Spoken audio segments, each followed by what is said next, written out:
Kansubire nti muli bulungi bannayuganda bannange yonna gye musinzira okubeera nga ate mumpuliriza bakulisayo yonna gye mukakalabiza emirimu gyammwe nennakwayirako mwe mwenna abayita mu bizibu eby'enjawulo saako ate n'okusanyukirako baganda bange mwenna abatuuse ku buwanguzi. Omumbejja Aisha Nassolonga bulijjo oyinza ogw'owuliriza era ngamba nti okola kyamaanyi okwekumira ku mukutu guno. Weebale nnyo weebalire ddala. Leero kkiriza mbutuufu nkutuuseeko olugambo lw'Omugaga Lwasa ng'ono nno munnange yalabikiddeko ate wali mu church ya Pastor Bugembe wali mu worship house ate munnange E Nansana wabula nga teyayise yekka yatambudde n'omugole we Angel bano nno nga bakulembeddwamu munnamawulire Josephat Seguya. Omugaga Lwasa mu kwogerako eri abantu ababadde mu kkanisa saako munnaye naffe abasobodde okubeera nga ate tumwerolerako yategeezezza nga we yeebaza Katonda olw'ekirabo ky'obulamu kyamuwadde saako ate munnange n'ebyo ebirungi byasobodde okubeera nga amukolera mu bulamu bwe wabula ate era yasabye Katonda bannange amwongere ku bulamu saako n'okubeera nga amutaasa ettamiiro. Yagambye nti bannange nkooye ettamiiro mpulira nkooye omwenge kyekyo nno munnange ate kye yasobodde okubeera nga asaba Katonda asobole okubeera nga ate munnange amutaasa. Teyakomye okwo yatodde akakadde kalamba n'akakwanga Pastor Bugembe kano nno nga munnange kakongereza kwezi ez'okuzimba kkanisa wabula ate era n'ategeeza nti akyayongerako ngera munnange Omugaga wakola ki waaba.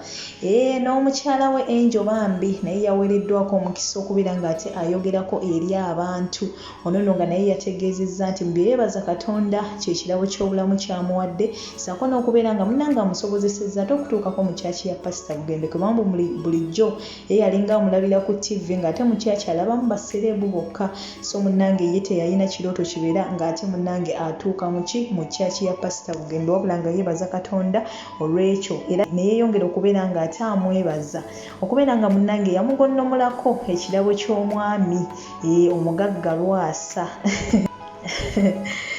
Kamba kulekere osobole okubeera nga ate munnange obeerolerako anti bagamba nti akuddira mu luyimba mu butuufu taluwoomya. Mbasaba bannaffe abali wano mwenna ndabira ddala nga ntuukiridde okuba omulokole. Naye nina ebizibu bibiri. Nina ebizibu bibiri. Naye nawulira bagamba jangu nga bw'oli.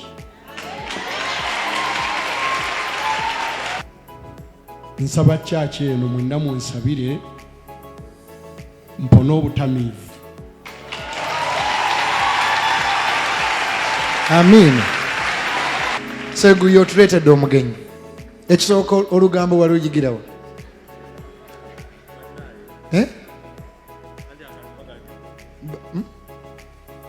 Kati olugambo luno mbalamusizza bannaye mu linnya lya Mukama waffe Yesu. Amanya His Excellency Josephat Seguya President waabwe aba olugambo. Gwe His Excellency? Yes sir. Muki? Ngandi wa lugambo munnange. His Excellency mu lugambo? Yes sebo. Kati omanyi. Seguya. Era musumba mbuuzizza eki. Bwe nali nsoma obwa father ne bangoba. Nange n'ensomera kyensobola okufunza. Bakugoba mu bafaaza? Yes sebo mu seminariyo. Lwaki wakwana omuwala? Nedda munnaye ate nno bangoba ne bye balowooza bano nali sibikolangako. Kuba ne Silver Kyagulanyi yali asoma bwafaaza naye era batugoba ffenna Kyagulanyi mwali mwenna bwe bityo ssebo ne babagoba kutufuumuula bufuumuuzi ye bamugobera lulembwe kamwogerere nga tategerekeka kati munnaye so ebyolugambo bwe bityo ne mbisoma Makerere ssebo ne mbikola bano bennyini boolaba wano be bampagira okuba nti baalabira ddala nga nkola ebintu ebyo ne babyagala munnaye.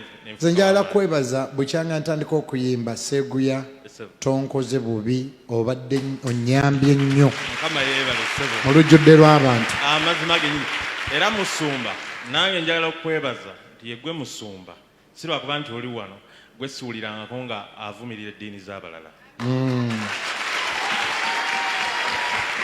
kyova olaba nange embeera mu kkanisa ye wano nga nnyina emirembe nga sikusuubira nti omukatuliki onoomwogerako ekibi amazima nze nkutya lwekyo Mukama Bikira Maria yazaala Yesu okitegedde kati gogamba otya ntoyagala nnyo omwana ate toyagala maama we. Okitegedde abamu bwe balowooza nno munnaye. So simulinaako tabbu biikira okuba nti gwomanyi nti tuba tunoonya Katonda nga tetunoonya birala. Kubanga abamu munnaye abavoola amadiini g'abalala oba oli awo baba yina ebirala bye banoonya nga tetubimanyi. Nsanyusa okulaba muddemu mwanirizeeko Sseguya mu kyaki.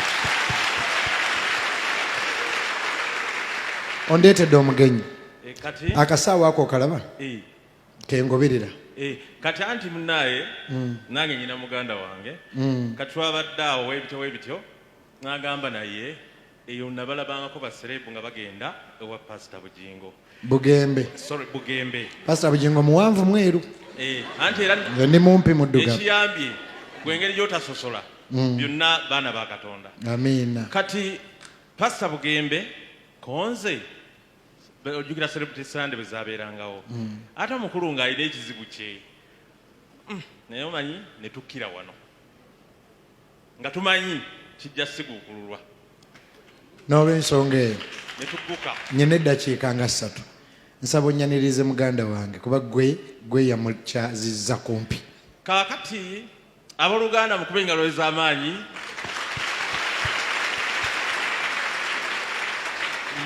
muganda wange mukatoliki munnange Emmanuel Lwasa ng'ajja okunnyonnyola ekizibu kye eri omusumba. Mwami Lwasa omusajja w'e Masaka mumukubire mu ngalo bannange. Sebo tusanyuse. Era musumba muliraane wali kuba ebizibu byabadde bibyo. Sebo taata jjajja wange yansomesa nti omulimu omukulu ewaka kwaniriza bagenyi si kwoza bintu. So twanirize mwami Lwasa okuva Masaka, right? Yonna ndowooza Masaka Kampala. bwe bangambye ntojja nasanyuse.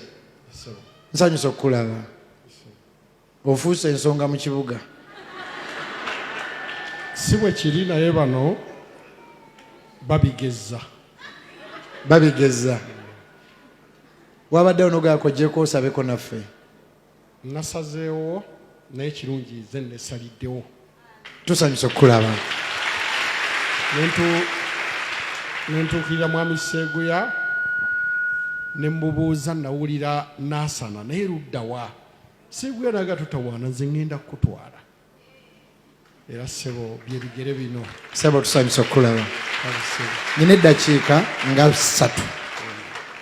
N'olw'ensonga eyo wajjawa ssente nnyingi bwe zityo. Ssente ezo nakola nkole.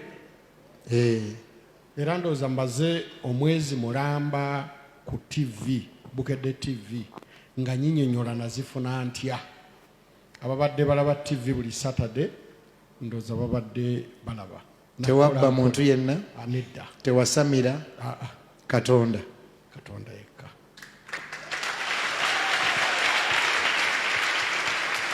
Ewempita nze ewammwe mmanyiyo. Ssebo ewaffe tonnyonnyolayo nnyo. Waswaza tubeere ku ggwe. Ate obutaka bwaffe buliraanye ewammwe. Naye lumu nja kuzimba ennyumba ewaffe mbeere nga siswala. Kaakati ssebo obudde buntoloseeko naye nsanyusa okukulaba.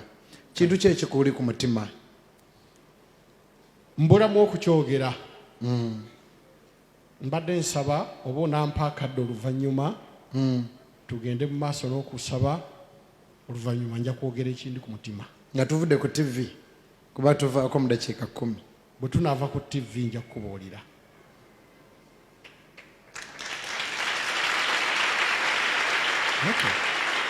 Tekikuyisiza bubi Pastor? Sirina tabbu. Mpozi kyolabye nti tuzimba ate olina ssente nnyingi nnyo. Era nsaba mbeere omu oba onteeke ku kakiiko akazimba. Oyanziza ssebo. Ate kinkoze bubi mbadde simanyiiwo wano. Nenzija mu nsawo nga nnamu biliyoni nenga kanjikuleetere. Neyanziza ssebo. Saagayo nti kanjikuleetere bwe ntuuse wano ne ŋŋamba kinkoze bubi nnyo okujja ne zino nga ndaba kyandibadde kisingawo awo. nsobola okuwerekera ewo nemwetoowaze nnyo. Mukama wange sijja kukaluubiriza naye era nja kubanzira buli wa Sande era emiliyoni nkusaba ngirekewo wano. Ssebo toyanziza nnyo ngikwasaani era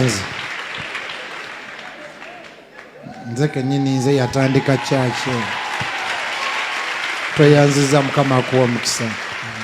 Kintu ki ky'oyinza osomesa in seconds omuntu ali ku TV, omwana omuto omuvubuka eyeegomba Lwasa?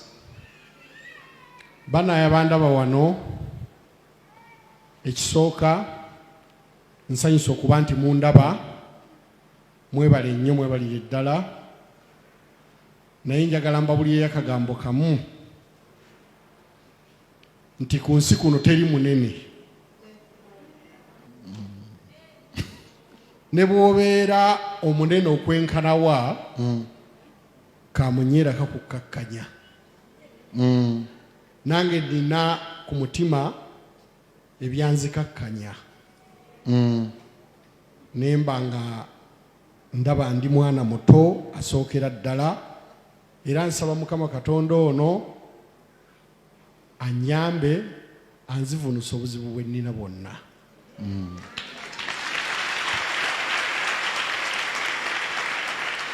Kintu ki Katonda kye yali akkoledde ky'oliteerabira? Bingi nnyo naye nnyinza okulondamu kimu oba bibiri. Nze nali musajja mwavu nnyo, nava mu famire yange nga ndi mwavu ne ŋŋenda mu magye. Bwe navaayo ne nfuna obugagga obutagambika, ne ngaggawala nnyo ne neewuunya nnyo. Waliwo kitange yali nga tabuuza, ng'era bwe tuba tulina emikolo ewaffe tetumusemberera. Naye n'addayo nga ŋŋenza okuziika, nga mulaba talina na mmotoka gy'atambuliramu. Ne ŋŋamba ddala yenze Lwasa?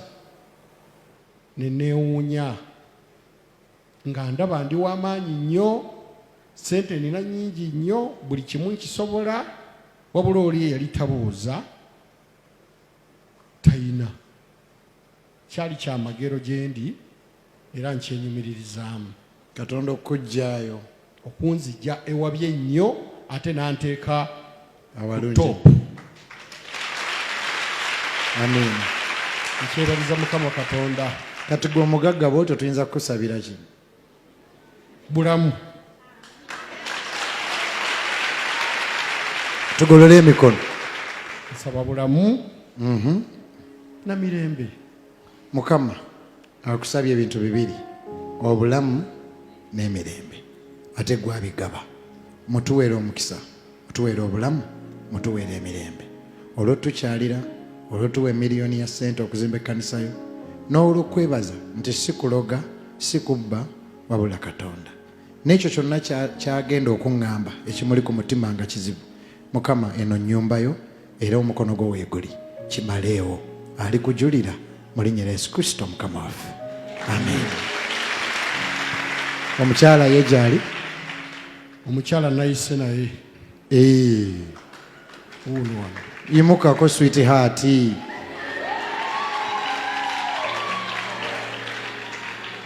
Nga mulungi nnyo. Mukama yagaba. Njafuna owange nga tamumanyi. Kinaasoboka? Amen. Hai. Tusanyusa okukulaba. Naye anaatubuuzaako? Ababuuzeeko bw'aba ayagala. Kazindalo gwakalina. Abasajja abagagga babajjawa. Nnyina basisita bange bafumbira oba baani? Kusaba Katonda. Kusaba Katonda gwani? Nze kwakunda enju. Bakuzaalawo? Bulemeezi Luweero. Muba David Lutalo. Lutalo teyamulaba. Kintu ki kye weebaliza Katonda? Mwebaza mwebaza simanyi nawe ntandikira. Mwebaza kumpa kisinga. Nganze omukazi omunaku. Enyinza omwebaza. Omunaku otegeeza ki? Omukazi omunaku ataliko maama, taliko taata. Ataasoma. Tina kingi kye nafuna mu buto. Tugambe nti laavu ya maama oba laavu ya taata oba ngiyite ya ssenga oba ya kojja. Saabifuna ebyo. Naye nti neebaza Katonda yanjagala era yankuzizza otutuuka wano. Kyenyinza okwogera pasita n'ekirala essanyu lye nnina nzize nsaba nze ndi mwana wa Katonda kuva buto naye bw'onajja wano e Kampala nga nze mbeera ngamba sirisabira mu kyaki za wano e Kampala nga ndaba byawukana ku kyaki z'omukyalo. Naye bwe najja nga manya kyaki za wano ne ŋŋamba kyaki gye nnyinza okusabiramu Pastor Tom ne Pastor Bugembe. Naye nga ŋŋamba oba ndigendako ddi mu kyakiyo nga ndaba kale tekiribaawo era nga sikisuubira. Kati nga nkulaba nnyo ku TV nga ndaba wabeerayo basereebu bokka. Ne ŋŋamba eyo sisaanirayo ndayika sirituukayo. Naye nga nzize nsabira wa Pastor Tom gye nsoose nga sisita wange yantwalangayo. Kati ne ŋŋamba luliba olwo. Kati Katonda alutuusiza. Luliba olwo. Kyo nkyebaliza Katonda era nkwagala nnyo yegwe pasita gwe nsobola owuliriza obulamu bwange bwonna. Ne nfunamu ekinzimba, ne nfunamu ekiŋŋumya, ne mmanya nti ne bw'oba tolina bazadde osobola obeerawo n'okula ate n'ofuuka maama. Kati yenze. Sanyusa okukulaba. Neebaza ne Katonda okumpa omwami ono yadde Mwami Lwasa. Mwami Lwasa. Omukyalo oyo omukwate bulungi mulekwa. Kati ekyo tekikyalina makulu pasito manyi lwaki? Ku ngeri gye nakula ne nfuuka maama kati nkitwala nti ndi maama sikyali mulekwa. N'ekirala nti nina Katonda wange ye mmange ye kitange. Amiina. Kansabe. Sebo. Pastor, bino kambyogere mu maaso ga kamera. Mbasaba bannaffe abali wano mwenna ndabira ddala nga ntuukiridde okuba omulokole. Naye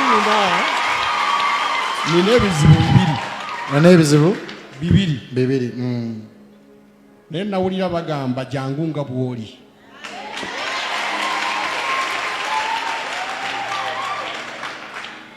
Ekisooka kye nagambye nja kigamba nga tuli babiri. Bino ebibiri kambyogere ng'abantu bano bonna bawulira.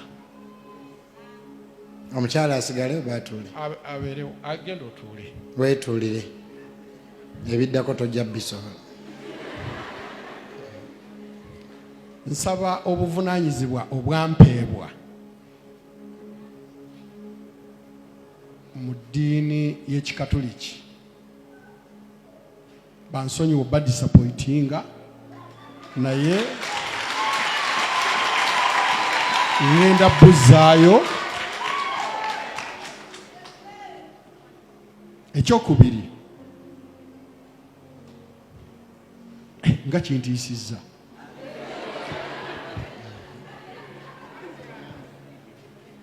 Tekina ttabu ekyo. Ate ekisoose waakiri kye kyandikutiisiza. nsaba kyaki eno mwenna munsabire mpone obutamiivu. Amiina. Byebizibu bibiri ebyandibadde binnemesa okutuukirira mu kyaki eno, era nsaba munsabire mbigonjoole. Ekisoose nja kimala mu ngeri yonna enaabaawo obuvunaanyizibwa obumbuzeeyo. Actually osobola n'okulokoka n'obusigaza. N'osigala ng'obayamba, si kusamira. Baakuwa kusamira? Anedda. Si kutundayo mwenge, si kyo? So ekyo tujja kwogera. I will help you because you can still help the church. Osobola otuukiriza obuvunaanyizibwa bwo mu Catholic Church. I'm yet to know. I'm yet to know baakuwa buvunaanyizibwa ki. Teweetaaga bukanyuga. Osobola okulokoka n'osigala nga n'obuvunaanyizibwa obutuukiriza. Kirungi ekyo mbadde sikimanyi. Okisobolera ddala. Kakati nze ndi mulokole naye waffe eyo Church of Uganda nze azimba. Nze omu ku bazimba. Okitegedde? Ndi mulokole naye nzimba church waffe mu kyalo egundi Church of Uganda. So actually bw'olokoka balina nakwagala nnyo okulokoka nti omusajja n'alokoka ate n'amaliriza ekereziya. Kuba ekereziya kitegeeza ekkuŋŋaaniro ly'abatuukirivu. Ekyo kinsanyudde nnyo. So byombi bisigaze tobuzaayo. Sibuzaayo. Butuukirize. Jangu sweetheart wa Lwasa. Tugolole emikono. Ayi Katonda tusabira mwami Lwasa ayina ebbanja ku mutima gwe ery'okulokoka, omuyambe n'omwenge ogumuwonye. Naffe kennyini nno abagamba nti tuli balokole, naffe tukyalina bingi mwami Lwasa bye tulwana nabo. Wano waliwo abalokole nga benzi, waliwo abalokole abali wano nga babujja, kubanga Yesu atukolamu omulimo buli lunaku. Kale tekikugaana kulokoka, jangu nga bw'oli. Nsabye Katonda alikubeera mpola mpola. Naffe tuli balokole naye Yesu akyatuyamba mu bintu bingi. Waliwo abawangudde byonna, waliwo abakyabonaabona, naye Mukama nga ye mubeezi ajja tuyamba paka lwe tulitukula. Nkusabidde omusaayi gwa Yesu gukunaaze gwe ne mukyalawo n'ennyumba yo, ayongere okukuuma omukisa gwe gwakuwadde gwe n'ennyumba yo mufune Yesu. Bayibuli egamba omusajja Omufiripino bwe yalokoka ennyumba ye neesanyuka, n'oli omusajja eyalokoka yali akuuma Peetero ne bamubatiza ennyumba ye neesanyuka. Nsabye Yesu Kristo ayingire mu nnyumba yammwe ate essanyu lijje mu nju yammwe. Tukusabidde kubanga omusajja omugagga tayinza kujja ku kkanisa nga teyeerowooleza nga waliwo amukasi. Katonda yakuwadde ennyonta eyo n'okubira seguya, era oyo yakutandisemu omulimu gye tutaabadde yali kubeera. Mpola mpola oligenda owangula byonna mu linnya lya Yesu Kristo Mukama waffe, amen. Tweyanziza nnyo sewo, naye nno tukyaliko ku TV mutugyeko. Mwebale nnyo TV yammwe. Mwami Lwasa mumukubireko mu ngalo nnyo.